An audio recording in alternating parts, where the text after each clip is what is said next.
At the moment there's a significant shift going on in education where schools are moving from schooling for grades, which has been a big emphasis with external pressures such as Ofsted and league tables, parental pressure, and they're recognising now that creating great learners is a really key part of educating children.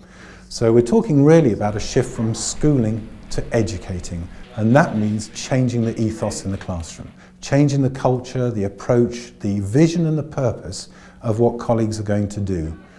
And key to that is having a chance to reflect, to share ideas with others, and to take away practical experiments to show whether this stuff works or not. Great Learners as a course is really centering on this idea of generating greater learners in the classroom rather than just greater knowers. So we look at specific aspects like good quality reasoning at various levels, good quality listening, good quality of questioning.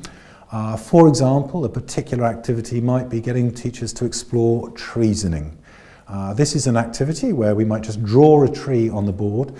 The leafy bit of the tree will have a specific point of argument that the teacher wants to get them to think about. It might be Hamlet was a coward, or maths is useless, or buy an iPad, or God doesn't exist.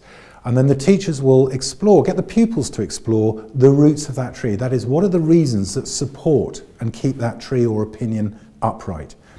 Once they've explored the numbers of roots and indeed the strength or depth of roots, we can then explore the wind. That is, what is trying to blow that opinion down?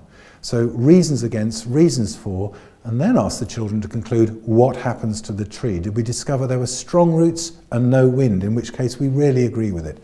Did we discover that there were hardly any roots but lots of wind, in which we totally disagree with it?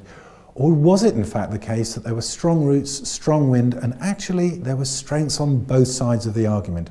That is, this technique's lovely for pulling children out of polarised thinking. It's either right or wrong. It brings subtlety and two sides into the story, and that's where more depth of thinking can start to come in to their written work as well as their oracy.